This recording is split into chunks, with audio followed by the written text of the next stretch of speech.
Welcome to another episode on Let's Explore. You can call me PK Lex City.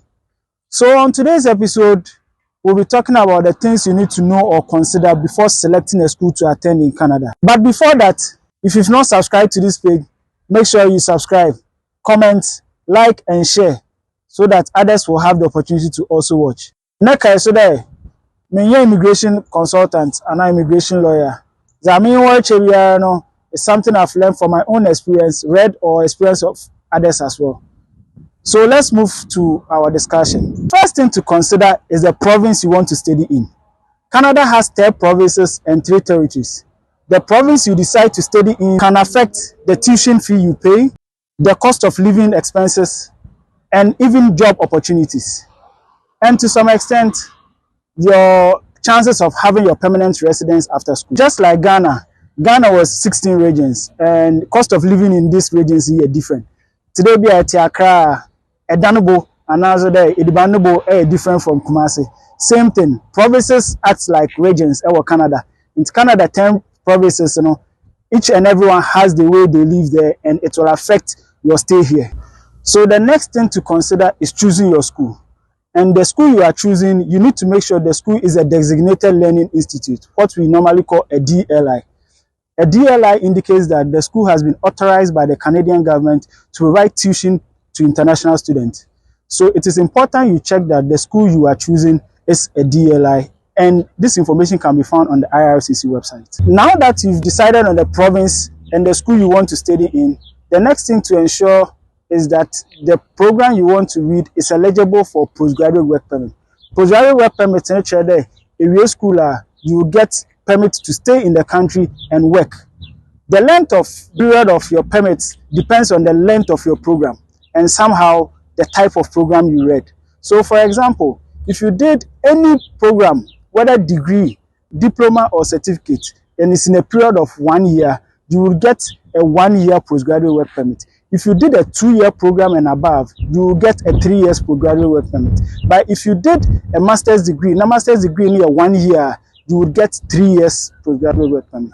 In the same vein, if the master's degree is 2 years or above, you will still get a postgraduate work permit of 3 years. With a PhD, you would also get a 3 years postgraduate work permit after your studies. So you need to consider the length of your study and the type of program. If it's a master's degree or a PhD, no matter the length of the program, you still get a 3 years postgraduate work permit. Other than that, you either get a 1 year or 2 years, depending on the length of your program of study. Before we continue, if you've not subscribed to the page, make sure that you subscribe, you comment, like, and share so that others can equally get access to this information. The last one has to do with married couples or common law partner. If you want to come to Canada on a study permit together with your spouse or your common law partner, with your spouse or common law partner getting an open work permit, then there is a new policy that affects the program you can do in Canada.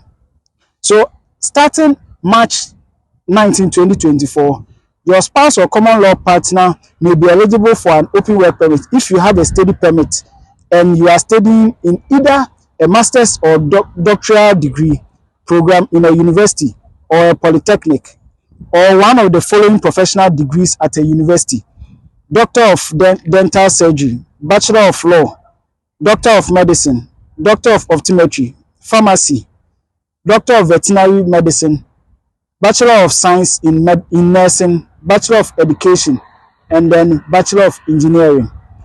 Your spouse or common law partner has to just show documents to prove that you are studying in any of these degrees in order for him or her to be eligible for an open work permit.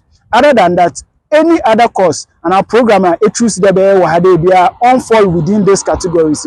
Your spouse or common law partner can only come to Canada on a visitor's permit and on a visitor's visa and will not be eligible to work. In conclusion, before you come to Canada to study, you need to consider the province you want to come and study in. The school you want to study in is a designated learning institute, a DLI, and the program you want to read is eligible for postgraduate work permit. And if you're a married couple, your program of choice will actually help you come to Canada with your spouse or your common law partner getting an open work permit. So these things are very important. In upcoming episodes, we'll be discussing into details each province and the advantages that you get from it, how to go about selecting schools which are DLI, and all details that we've discussed here.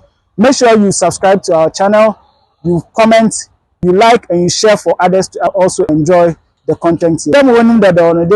On Let's Explore, we explore all our options and we choose the best out of it. See you next time. Bye-bye.